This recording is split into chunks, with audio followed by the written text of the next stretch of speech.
Hi students, have you all checked all the 11 modules of chemical kinetics? So in that modules, if you have prepared well, now let us see in this module 12 the graphs of zero order reaction and the graphs of the first order reaction. Now let us check the graphs of zero order reaction at first. So all the chemical kinetics up to module 11, if you have understood completely only, you can understand this module 12 of chemical kinetics. Now let us see the graphs of a zero order reaction. What is meant by zero order reaction? First of all, do you remember the definition of the zero order reaction? The reaction in which the rate of reaction does not depend on the change in concentration of reactant molecules. That's what we have checked in the definition of zero order reaction. Now let us see the first graph of the zero order reaction. Look at the graph here. Here it was taken in the y-axis. We have taken rate of reaction. In the x-axis, either if you take concentration or with respect to the time. Whatever is taken in the x-axis, the rate of reaction is independent of change in concentration of reactant molecules. Therefore, the graph will be parallel to x-axis. That indicates that rate of reaction of a zero order reaction does not depend on change in concentration of reactant molecules. Is this clear? Similarly, it also does not depend on the time going on. So which implies it is parallel to x-axis. I hope so you are clear with the first graph. Now look at the second graph. That is what happens to T half of a zero order reaction with the change in concentration of reactant molecules. For this, do you remember that T half is proportional to 1 by a power n minus 1. We have this formula in the previous modules. T half is inversely proportional to a power n minus 1. If n is equal to 0 for a zero order reaction, T half must be proportional to 1 by a power 0 minus 1, which implies that T half is proportional to 1 by a power minus 1. That is, T half is directly proportional to a. A power minus 1, if it comes to the numerator, it becomes a power 1. So for a zero order reaction, T half is directly proportional to a. So as initial concentration of reactant molecules increases, T half also gets increased. That is indicated by the second graph. You can observe here that as concentration of reactant molecules increases, T half also gets regularly increased. So we can say that T half is directly proportional to A. Basing on this condition, you will get the graph as the T half increases with the increase in concentration of reactant molecules. That is the second graph. Now let us check the third graph. Third graph, it is your usual notation that m equal to k naught, or what is our rate equation of a zero order reaction? What we have derived, do you remember that? X equal to k naught t. X equal to k naught t. What is X here? Amount of the reactant molecules reacted. What is k naught? It is rate constant of zero order reaction. T is time. So here, which indicates X is the reacted amount. So X equal to K naught T is the rate equation of a zero order reaction what we have derived previously. It is in the form of Y equal to mx plus C. In the sense, in the x-axis we have to take T. In the y-axis, if you take the X, that is reacted amount. What is X here? The reacted amount.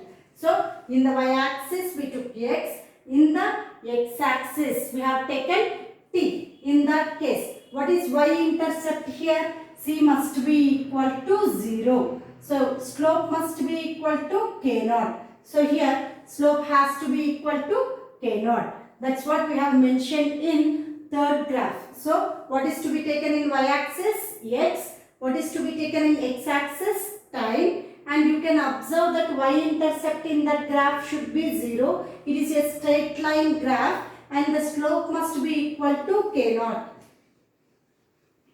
Now next. Now let us check the fourth graph of a zero order reaction. In the fourth graph of a zero order reaction, you can observe from this equation x equal to k naught t.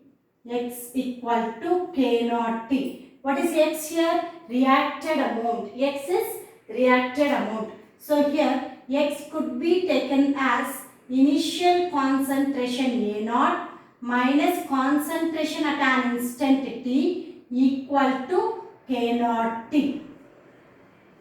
Reacted amount must be equal to initial concentration minus remaining concentration at that instant t. So here x must be equal to A naught minus AT is equal to k naught t. So here take AT this side and get k naught t this side. What we will get in that condition? AT must be equal to, you have taken this side and you are getting this here, A naught minus k naught t. So here it is also in the form of y equal to mx plus c. Always in the x-axis we have to take a variable basing on which the y-axis variable will be changing. So here you can observe that in y-axis we have to take AT and in x-axis we have to take t and y-intercept must be A naught. So here slope is minus k naught. That's what we have taken. So concentration of reactant molecule at an instant t is taken in y-axis, t is taken in x-axis and y-intercept must be initial concentration and slope must be equal to minus k naught. This is the fourth graph of a zero order reaction. So understand this carefully. The reacted amount must be equal to A naught minus AT if you have taken. We get the conclusion that in y-axis we have to get concentration at an instant t and the y-intercept should be initial concentration. Slope must be minus k naught. Hence we will get a negative slope. And as well as in x-axis we have to take t.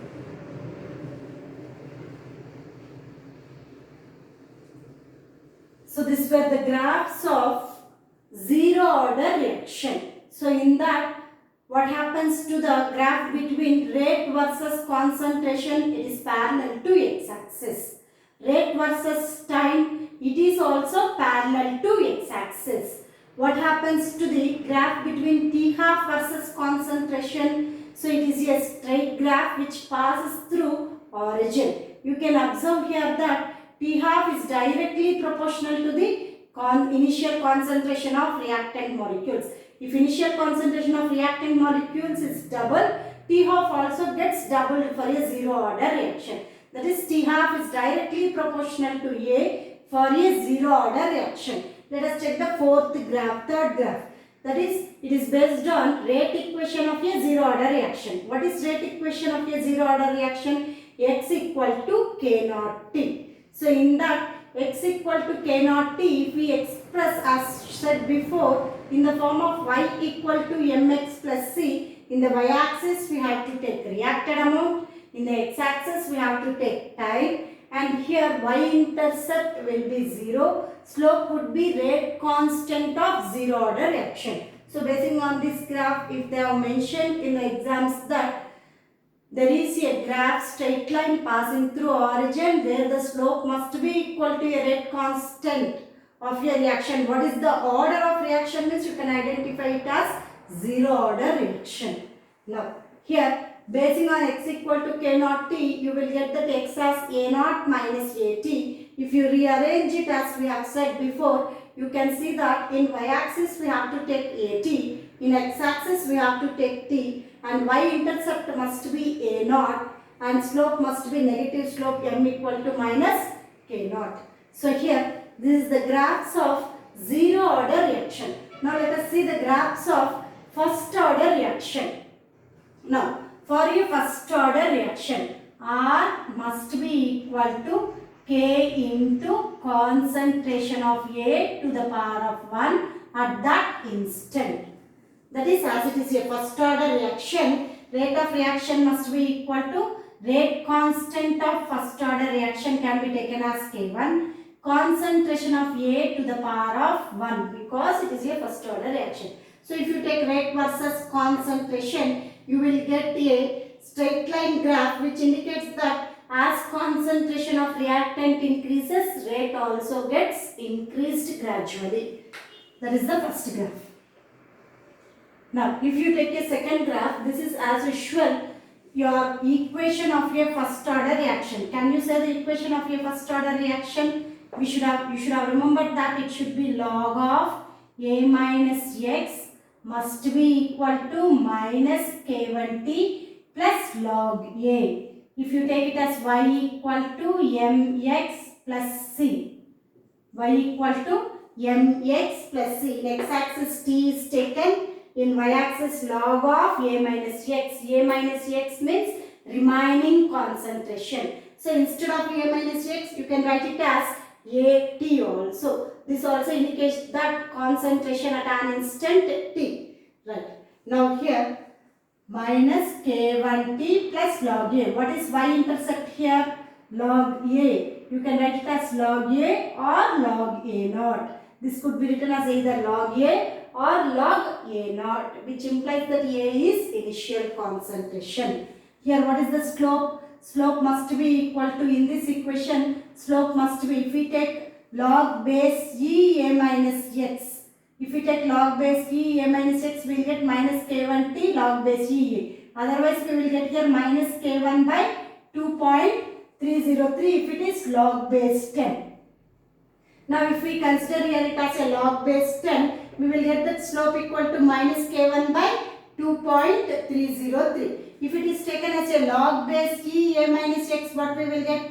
Log base E A minus x must be equal to minus K1T plus log base E A. So here, basing on what is given, you should write the slope. If it is given log base 10 A minus x in the y-axis, log base 10 A minus x in the y-axis, what should be the slope? M equal to minus K1 by 2.303. T is common anyway. So, if it is given log base E A minus x in the y-axis, then what must be the slope equal to? Minus K1. You should be very careful in understanding that what is given in the y-axis particularly. In the x-axis, anyway T is common in both the graphs. But in the y-axis, if it is log base 10 A minus x, or they can mention it as log base 10 AT. So here in that case slope must be equal to minus K1 by 2.303 and y-intercept must be equal to log A or log base 10 A naught.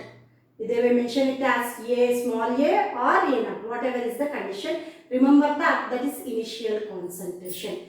But suppose if they have given log base E A minus x instead of log base 10, then slope must be written as, here slope is equal to M must be equal to minus K1 plus C must be equal to log base E A naught or log base E A. Y-axis must be taken to be log base E A minus x. So remember that what they have given in the y-axis, basing on that your slope and y-intercept will get changed. So be careful while checking the graph also. Now let us see what is T half proportional to the concentration we have taken. T half is proportional to 1 by A power n minus 1. That's what we have checked already. T half must be proportional to 1 by A power n minus 1. So, T half here is proportional to 1 by A power, order of reaction is 0. N equal to 1 for first order reaction. So, here order of reaction as we consider it as 1. What is 1 minus 1? 0. So, T half is independent of 1 by A power 0. So this becomes T half is independent of initial concentration for a first order reaction. So when it is a first order reaction, T half must be independent of initial concentration. So it is parallel to x-axis. T half versus concentration, if we have taken, it is parallel to x-axis. Try to understand these graphs completely, and in chemical kinetics, in the competitive exam model, they may ask the questions basing on graphs also. And be careful in understanding the graph, what is taken in y-axis and what is taken in x-axis. If you check that properly only, you can say it is of which order reaction.